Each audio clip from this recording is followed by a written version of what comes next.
It took me 40 long years to figure out how to use an EBow with an acoustic guitar. Let me tell you all about it.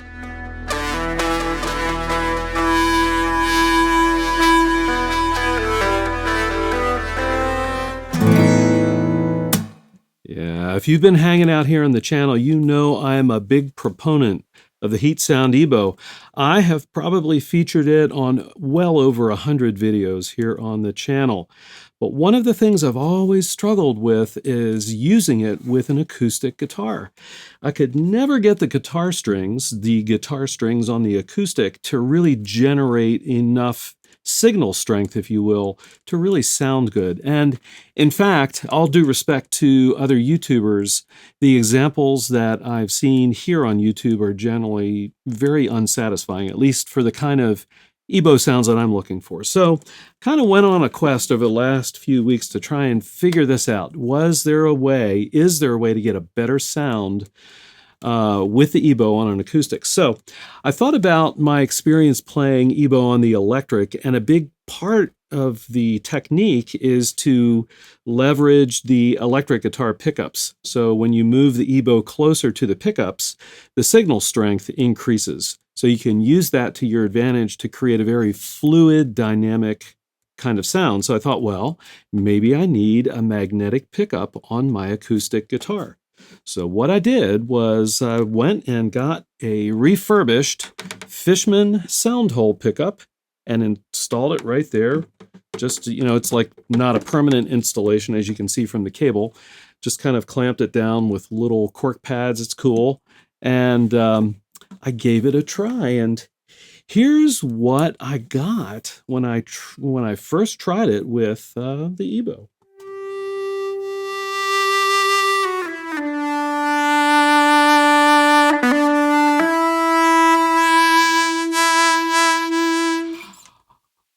Oh, it worked. And it did. It really does. It did, and it does. It works really well.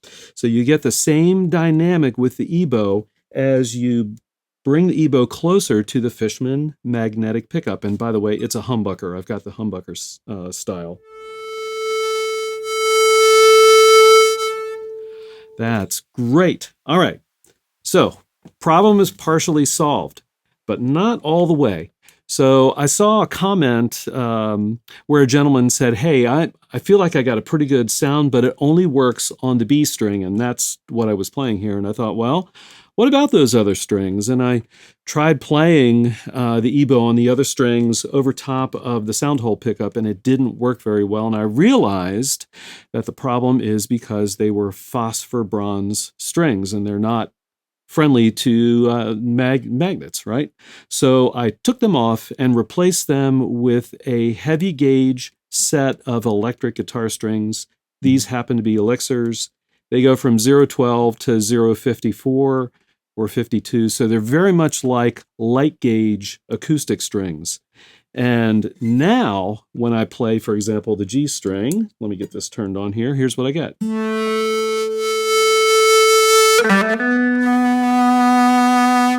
How about the D string? The A string?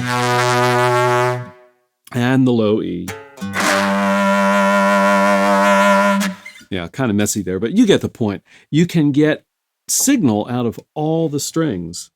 And so with the higher signal level, I thought, wow, what would this sound like with my usual kind of effects, like a delay? And here's what it sounds like.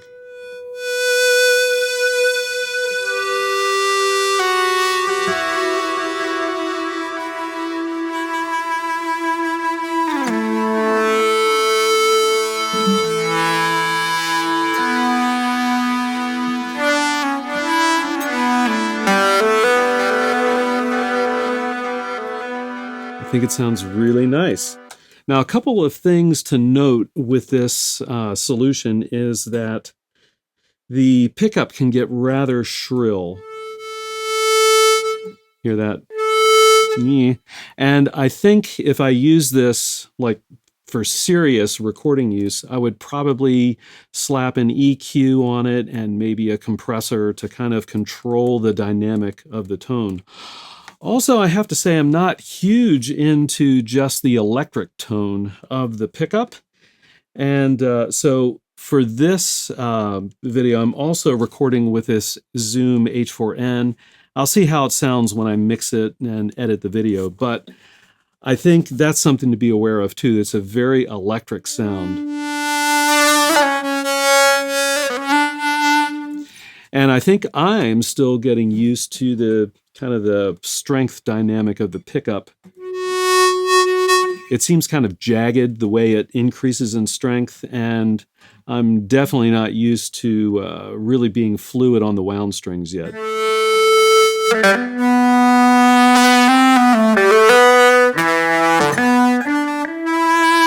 But those are all things that can be remedied with a little bit of practice. So where do I go from here? Like I said, I'm not big into just the magnetic pickup sound. So I'm going to look into, I think later this year, a version of this Fishman pickup that not only has the magnetic pickup, but also has an internal microphone. That way I'll be able to combine the electric pickup sound, the humbucking sound, along with the sound of the mic. And hopefully that will give me a fuller, more realistic acoustic tone. So before you go, I've got a playlist here of other EBow-related topics. I hope you'll check them out. Also, if you've not subscribed to the channel, please do so. I've got ambient guitar-related content coming each and every week, and I'll see all of you on the next video.